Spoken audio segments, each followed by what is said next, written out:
Turkish and Russian media reports have stated that Turkey has tested its Russian-made S-400 air defense system. As per reports, the launch took place at a military base near the Black Sea. This move indicates that Turkey intends to operationally deploy the S-400 and is in no mood to back down, though it has faced a lot of pressure from NATO. It comes just weeks after the system's radar tracked a Greek F-16, which was condemned by NATO. U.S. Department of Defense spokesman Jonathan Rath Hoffman said if reports of the launch are true, the DoD strongly condemns the test. He stated, "We object to Turkey's purchase of the system. It should not be activated. Doing so risks serious consequences of our security relationship. Turkey has already been suspended from the F-35 program, and the S-400 continues to be a barrier to progress elsewhere in the bilateral relationship." In this video, Defense Updates analyzes how Turkey is compromising U.S. and NATO forces by activating the Russian S-400 air defense system. Let's get started. This video is sponsored by War Thunder. If you are, like us, fascinated by military vehicles and technology, I recommend you give War Thunder a try. It's a military vehicle combat game which you can download and play for free on PC, PlayStation 4, and Xbox One with cross-platform support. It has a huge variety of more than 1,200 playable aircraft, tanks, helicopters, and ships from the 1930s to the 1990s, which you can take to battle on land, in the air, and at sea on more than 80 theaters of war. War Thunder's been kind enough to offer all Defense Updates viewers a special bonus, which will grant you a free premium tank, aircraft, or ship, and 3 days of premium account time for registering using our link in the description below. So take the plunge and join more than 20 million players from around the world. S-400 is an anti-aircraft weapon system developed by Russia's Almaz Central Design Bureau in the 1990s. As an upgrade of the S-300 family. It's been in service with the Russian Armed Forces since 2007. It's designed to defend against aircraft, including fifth-generation stealth fighters, bombers, AWACS, cruise missiles, and ballistic missiles. It's considered one of the most powerful air defense systems in the world. The radars of S-400 have a range of around 600 kilometers or 370 miles. The main radar is complemented by target acquisition radars, some of which are touted to have the ability to detect stealth aircraft. S-400 deploys multiple missiles to cover its strike envelope and can hit targets at a range of up to 400 kilometers or 250 miles. Because of its capabilities, S-400 has the potential to change the tactical balance in a region. In July 2017, Turkey reportedly signed the deal to acquire the S-400 air defense system from Russia. It took delivery of the S-400 in July last year.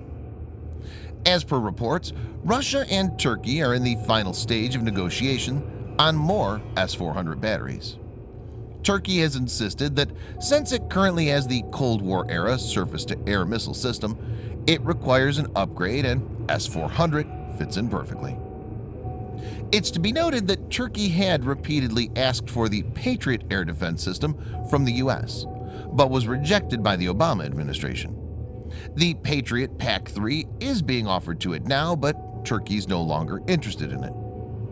Erdogan was quoted by NTV as saying, "One S-400 is worth 3 Patriots. If the conditions are equal to the S-400 deal, we would buy Patriots, but if they are not, we would have to think of our interests."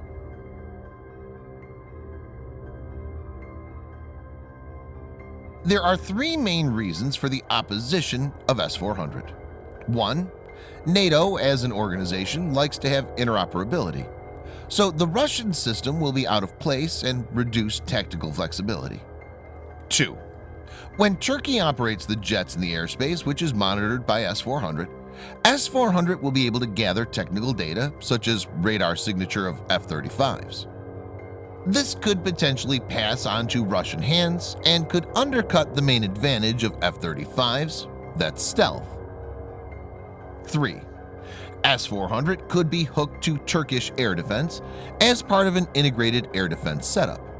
This could be a major security breach, as having the S-400 linked into Turkish defense networks could potentially give Russian analysts access to sensitive information that passes through the cloud-based Multinational Autonomic Logistics Information System (ALIS) of F-35s. ALIS has critical mission data and flight routes. Several important people have expressed reservation when it comes to F-35 sales to Turkey if it acquired S-400, and eventually Turkey was moved out of the program. U.S. Army General Curtis Scaparrotti, the head of U.S. forces in Europe, told a Senate Armed Services Committee, "My best military advice would be that we don't then follow through with the F-35, flying it or working with an ally that's working with Russian systems, particularly air defense systems, with what I would say is probably one of the most advanced technological capabilities." NATO Allied Air Commander General Todd Walters had stated, "Anything that an S-400 can do that affords it the ability to better understand a capability like the F-35 is certainly not to the advantage of the coalition."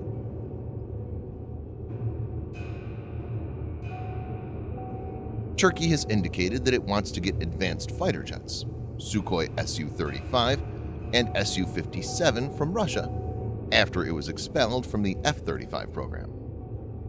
Russian and Turkish news outlets reported that Mr. Putin led Erdogan to Su-57, which is developed by Sukhoi, in the annual MAKS 2019 air show at Zhukovsky International Airport outside Moscow. According to the Associated Press, Erdogan looked into the cockpit of the Su-57 and asked whether it was available for sale.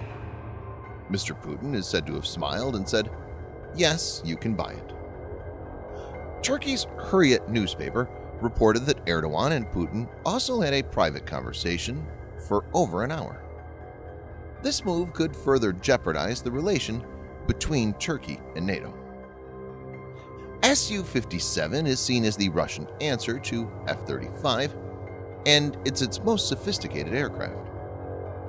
Viewers may note that the Su-57 program had the backing of India.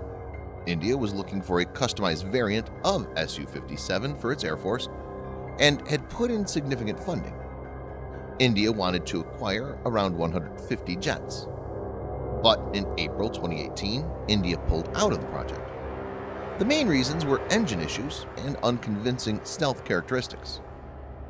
Su-57 has a fair share of problems, and it's no secret that Russia is trying to woo back India, as well as looking for new partners.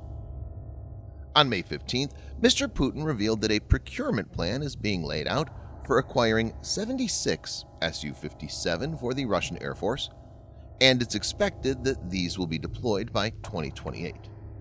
This is a major delay, as the Kremlin previously planned to have 150 of these aircraft in service by 2020. A deal with Turkey could invigorate the Su-57 program, as much of the delay is attributed to financial issues that are hampering R&D.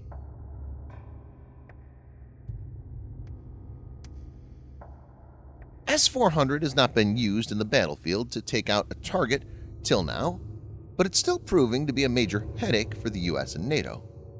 It's turning out to be a great tool in the hands of Russian President Putin to drive a wedge between the US and its allies. A fighter jet deal between Turkey and Russia, if it happens, will have its roots in the S-400 deal.